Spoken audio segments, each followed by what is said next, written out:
All right, I think we are started. We are live. Awesome. Well, hi everyone. I'm Mike Stalker. I'm the SVP of Partnerships at Rollworks, a leading account-based data platform. Today is an important day for everyone on this call. So my public service announcement for the day is please go vote today if you haven't already. So please go vote. It's a really important day. But beyond voting, we also have an awesome session for you here today. So our session today will explore the dynamic between partnerships and product teams. And you can learn from our awesome panelists as they unpack what every partner and product professional needs to know about partnering for product integration success. All of us deal with this on a constant basis, so it's going to be a really informative panel. I'm thrilled to be your moderator today, and we have an awesome panel of female partnership leaders. So that is very cool to see. I love it. So I'm going to actually ask each of them to introduce themselves. So Laura, why don't we start with you? You want to introduce yourself? Of course. Hi, everybody. Super excited to be here. What an awesome summit and event. I am the VP of Partners and Services at Airtable. We are about 1,000 person startup company here in Silicon Valley that works on and does connected apps. So integrations at the heart of that. Previous to that, I was at Zoom for over 4 years where I built the partner team and ecosystem from scratch. Great, thanks. Ashley, do you want to go ahead and introduce yourself? Of course. Thanks for hosting, Mike, and thanks everyone for coming. I'm really thrilled to be here. My name is Ashley Taylor. I lead integration partnerships at G2.com. G2 is where you go to buy software. We have hundreds of thousands of reviews from software users, and because of that, we have a really interesting data set around the intent of how people are shopping for software. Prior to that, I was the first partnerships hire and the first partnerships leader at Clearbit. Awesome. Thanks so much, Ashley. And over to you, Lizzie. Hi, everyone. I'm Lizzie Chapman. I'm the VP of Tech Partnerships and Channel to Ad Roll, which is a marketing and ads platform focused on D2C customers. And I'm super excited to be chatting partner integrations with you all today. Thanks, Mike. Awesome. What a panel. Please give a virtual round of applause for all of our awesome panelists. That's right. Isaac says the Fab Four. That is right. I am just honored to be included in this group. So let's kick off our conversation. We've got some great questions that we're going to walk through. And so the first one that we're going to kick off with is one of our thought leaders in today's partnerships movement is Alan Adler at Digital Bridge Partners with his go-to-ecosystem approach. So who has heard of Mr. Alan Adler? Please give him a round of applause. He's been doing some great work. But in his go-to-ecosystem approach, he talks about the relationship between product and partnerships as being one of the most important relationships that needs to be successful. That's partly why we're here today, right? Each of the panelists here have built successful partnership programs. So I'd like to ask each of you, how have you driven alignment with your product team? So who wants to start?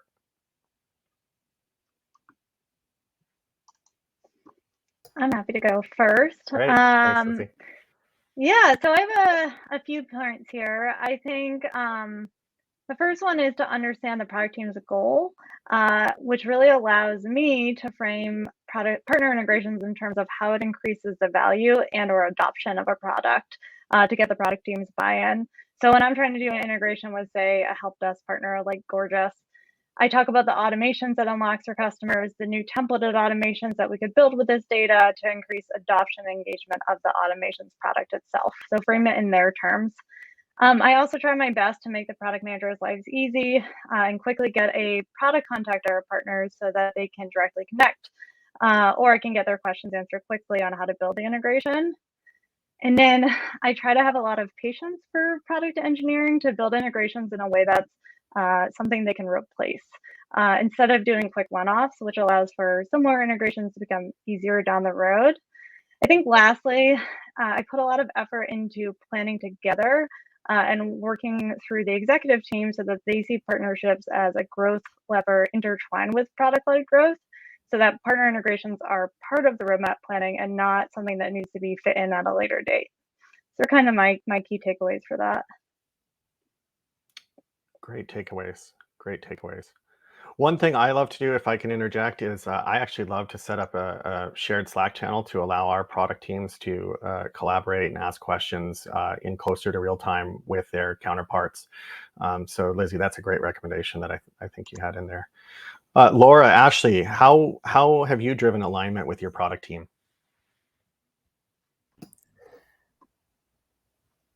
Okay, I'll go. Yeah, I mean, a lot of what Lizzie said is what I would say too. I mean, the first thing is you all have to agree on what you want to do together. I mean, there is so many different options and things that you could do when you think about integrations. That the very first thing is there alignment from a corporate strategy perspective as well as sales? So sales is a really important component about this because ultimately we're all here to make money and drive revenue for our company. And so if the product roadmap is aligned with what we think the sales leadership also needs in the field, and you're able to layer on top of that how partners can help accelerate that, then it's golden and it's easy thing for you to show and to prove. And the value that we provide with the product team is to be able to allow those connections with our partners and be able to negotiate with them how they collaborate better with us to build the best integration possible. So really it's just alignment, collaboration, and then making sure the strategy at the top is everyone is bought off on it. Great. I completely agree with everything that Lizzie and Laura have shared. I tend to catalog my internal teammates as partners just as much as I do my actual external partners. And to me, that means doing a lot of discovery on what product cares about and how we can best align to common metrics and common goals, and make sure that even if our paths are a little bit different, that ultimately we're heading in the same direction and heading towards the same ultimate goal that we're striving towards. One way that this has come true right now is just as the economy is shifting, and I'm sure that we're not the only team that's finding themselves needing to be scrappier with fewer resources. And so really making sure that we are taking a lot of the lift off of our product team, either because it was a nice to have and didn't need to be done, or it's something that our team can own or that our partners can own. But really making sure that we are helping to unblock our product team to focus on the integrations that are going to have the highest impact and the highest adoption. Really great insights there, Ashley and Lizzie and Laura. Thank you very much for sharing that. So, you've talked about how you've driven alignment with your product team. I think now it would be helpful. Can you share an example of a partner integration or integration partnership that you have launched that saw great success? So what techniques did you deploy that you credit with helping drive that success? And then why do you think this integration or partnership was so successful? Who wants to kick us off on this one? I can go. So two things. One is there are obviously depth partnerships, which are large strategic partnerships, and then there are breadth partnerships. On the depth side, I worked at a company called Nutanix prior to Zoom, where I ran technology partnerships there. And our largest use case that our customers use on our platform was VDI. And we all know who the top players are in VDI. There was a strong synergy between us and Citrix against a common enemy of VMware. And so the partnership was just completely just touched everything both companies really wanted to do, was to really own the space, own the use cases around it as well. And when we started the partnership, Citrix was probably the second or third VDI player that our customers used. And by the end of the partnership, with around 2 or 3 years in, all the work that we did together was driving over hundreds of millions of dollars in influenced revenue, and had surpassed VMware as the top VDI use case on our platform. So there was definitely impact that both companies felt. And it was very strategic from both of our product roadmaps were aligned, lots of co-marketing, resources were dedicated on both ends. And we both felt that was absolutely worth it in the end. Great. Lizzie, would you like to go next? Yeah, that product roadmap alignment on both sides is, I think, a really good point, Laura. I would say before you even begin a partner integration, understanding what the KPIs you're hoping to get out of it is important. So is it lead generation, increasing performance across the product, improve customer experience, co-selling, co-marketing, a mix of those things most likely. And I think that really helps you focus on the outcomes and therefore the inputs needed to get there. And not every integration will or should have the same direct KPI results. That the ultimate result is revenue, but there might be different ways to get there. So my example is with Shopify, and specifically around developing our integration further with them. Our main goal with this partner is to drive SMB leads for our self-service business. We were fortunate enough to be placed in Shopify, an app category within Shopify that showed our app to merchants in the Shopify admin. And this led to a large increase in lead generation and signups. So we worked internally with our product team to build further into the Shopify platform so that we could show up in new places across the Shopify admin. We got buy-in from our product team because we already had the results that we were seeing from that placement from the Shopify team. And then we worked closely with the Shopify product team to turn this integration around pretty quickly. So we launched this feature right before Q4. And previously, Shopify drove 30% of all new media activations for a business. Since releasing this feature, Shopify drives around 45% of media activations without any drop in non-Shopify activations. So this is pretty exciting because it's a direct outcome of both product and partner-led growth. I think in terms of techniques here, the data talks. So if you can back up your request with data to the product team, it always helps. And then in addition, we were able to get support from the partner to navigate the best way to build into their platform. Another important takeaway is to understand each individual partner and what works with that partner in the platform, because the same tactic might not work with WooCommerce, but you have to understand the partner's platform and their goals in order to leverage it for your customers and business goals. Yeah, Lizzie, and that's a great example. Ashley, I know you also have some great thoughts here.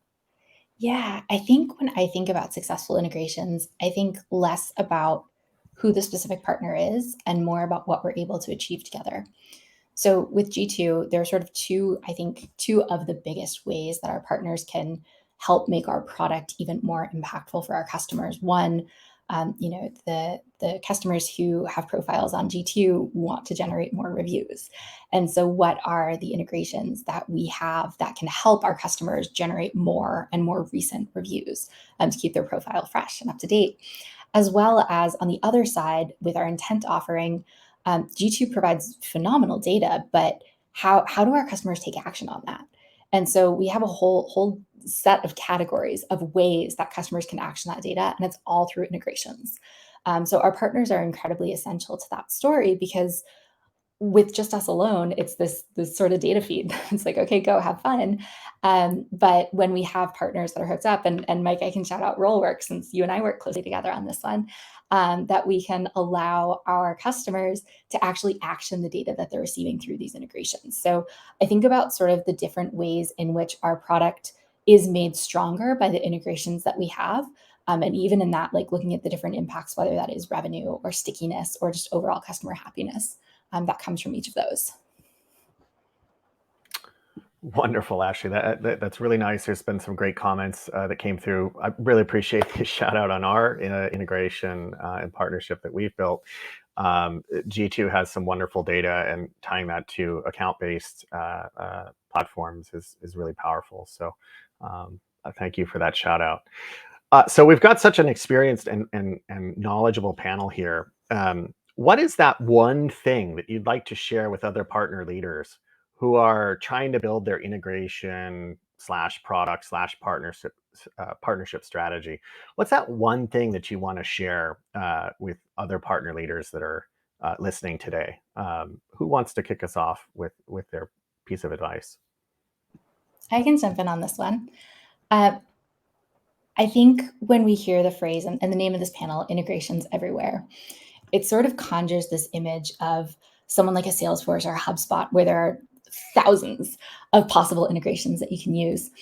I don't know if that's always the right answer, though. I think sometimes integrations everywhere just means that no matter what your customer is looking to accomplish and how they're looking to derive value, they're able to find an answer. And that may not mean a long list of integrations. It may just mean a few really, really high impact ones. So I think the way that translates into advice is really taking a data-driven approach to the integrations that you prioritize.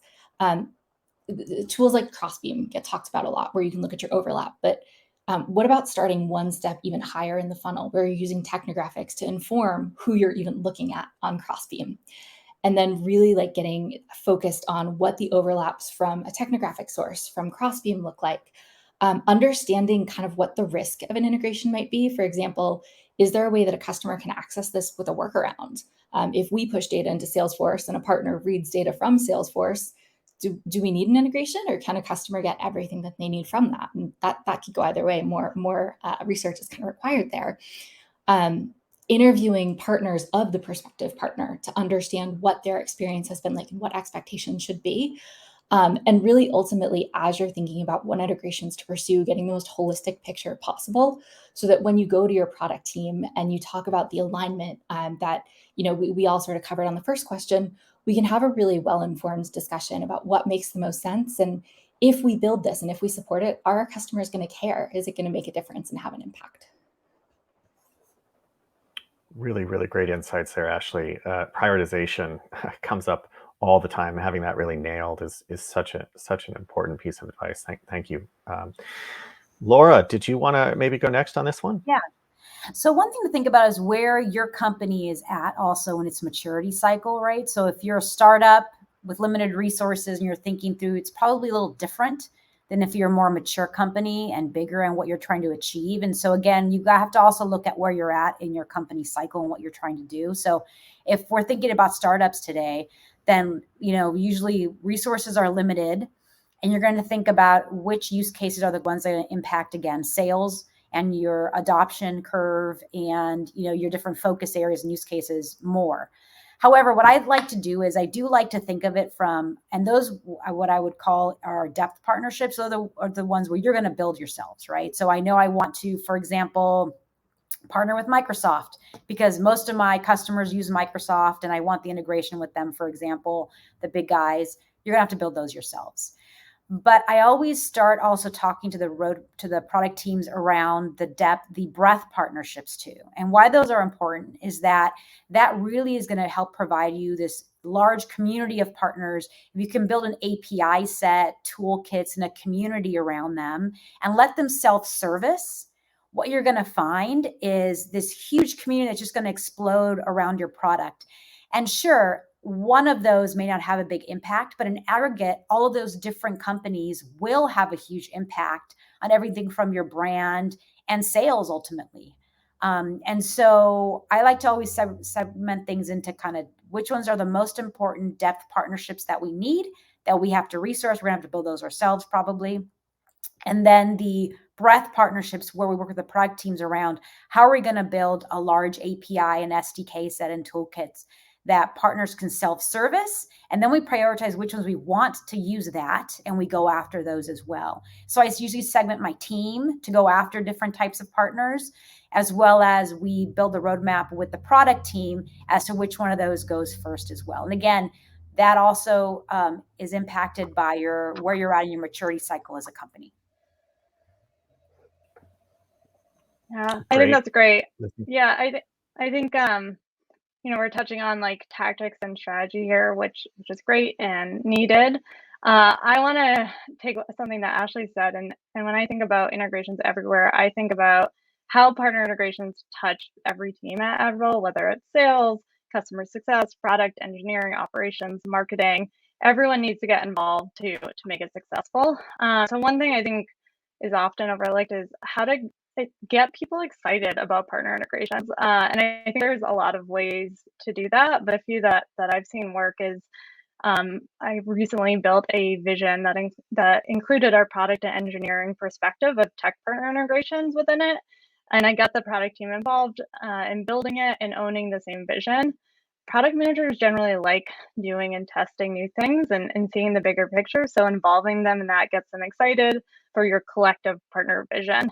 In that same vein, I get other teams excited for product partnerships. AdRoll's marketing team absolutely loves the content around partner integrations from a marketing ROI perspective.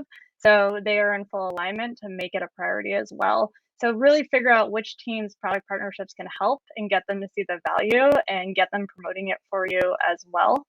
And then lastly, I think give product and engineering teams all of the shout outs and credit in the world when an integration happens. Share the glory of the results with them. Like I said before, partner integration led growth is product led growth. And sharing the credit makes product much more excited to work on the next integration. Lizzie, I love that last recommendation that you had there. Share your success. So even on my own team recently, we heard from a customer. She posted on LinkedIn about how much she really liked one of the integrations that we had just rolled out and how it saves her time. I actually took that and put that in the shared Slack channel that we have around the integration. It has the engineers, it has the product people in there, and they eat it up. They love it. And then you get a lot more faith and trust when you go to them and ask about future integrations, or you ask about maybe making feature changes or updates, because they see how it impacts the customers. So make sure that you share the credit, you share the kudos, you share all of that great stuff with your folks that are building and making these integrations come true. So Lizzie, thanks for sharing that. It's awesome. Okay, we're getting in the home stretch here. We've got one more question, and I wanted to have a couple minutes for questions. I see one coming in from Brian Yam. So let's go to the last question, which is, it's often challenging to get an integration built. It's one of my biggest challenges, I will share. I'm sure it's everyone else's challenge as well. Either your partner builds it. A lot of times it's not it, you build it. But either your partner builds it, or you build it, or you pay a third party to build it. But in the case where you want to build it and you say, this is an important integration, you want to build it, how have you built the case and convinced your product team to add a product integration to the roadmap? Who wants to take this one? I think it comes down to doing really thorough partner development work. Like, can I work with the partner to outline the JVPs and the intended use case? If we can't even do that, there's probably nothing here. And then going on kind of what's already been talked about in terms of de-risking it and making sure that our goals with product are aligned, and we can show, that this is going to benefit adoption or whatever metrics is that they share that they care about. But that alignment that sort of started this whole conversation, I think, is going to be really key here with product, and then with making sure that the partner's there too. So I think that that's where I would probably start with that. Great, Ashley. Lizzie.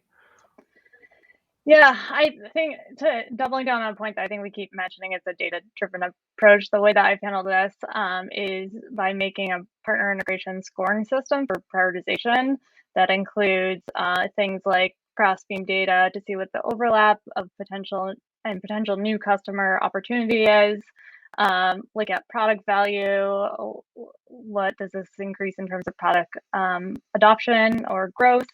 And then the customer value based on surveys and requests that our customers put in, and then measuring that against an effort of the integration score. So I think this just helps avoid the debate around what integration do we do next? How much effort will it take? What's the impact? And we just look at the scoring and work from there. My experience, especially in launching any integrated partner program, is it tends to be a lot of hemming and hawing around what integration do we invest in. So the faster that you can just put data around it, prioritize, and show the impact, the quicker the decision will be made and integration work will start.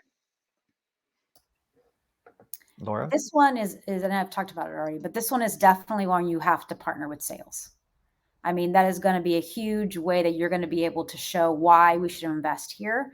And what I've done in the past is everything from market share. That's a good one. So if we look at an integration, we say, okay, our use cases are these for our customers. Here are our buyers. And here are the top partners in that ecosystem and that use case. Then you partner with sales around, are we getting these requests? What is it that your customers are asking for? What are you seeing? And so we marry the market data and what we're seeing from that with what our customers are also seeing. And then we also have to look at how hard the integration is, right? Something we haven't talked about. Like, is this going to be something that's going to take 2 years of work, because our code isn't something that's easy to do and integrate with, or is something that's going to be somewhat easy. So also having to judge the amount of lift it's going to take is also really important with what the outcome is expected. So marrying the data with how much work it's going to be is important, how you sell it. All great answers there. And I think we are just at time. So can the audience please give a virtual round of applause and thank you to Laura Padilla, Lizzie Chapman, and Ashley Taylor. All excellent answers and guidance on some of these questions about how to better align with partnerships and product teams. This was super insightful for me. So thank you all for walking through this discussion today. Brian, I know we didn't get to your question. I'm happy to chat with you after this, but thank you all for attending. And again, thank you to our panelists. Thank you, Laura. Thank you, Lizzie. Thank you, Ashley. Thank you, Mike. Thanks everyone for joining. Thanks, everyone.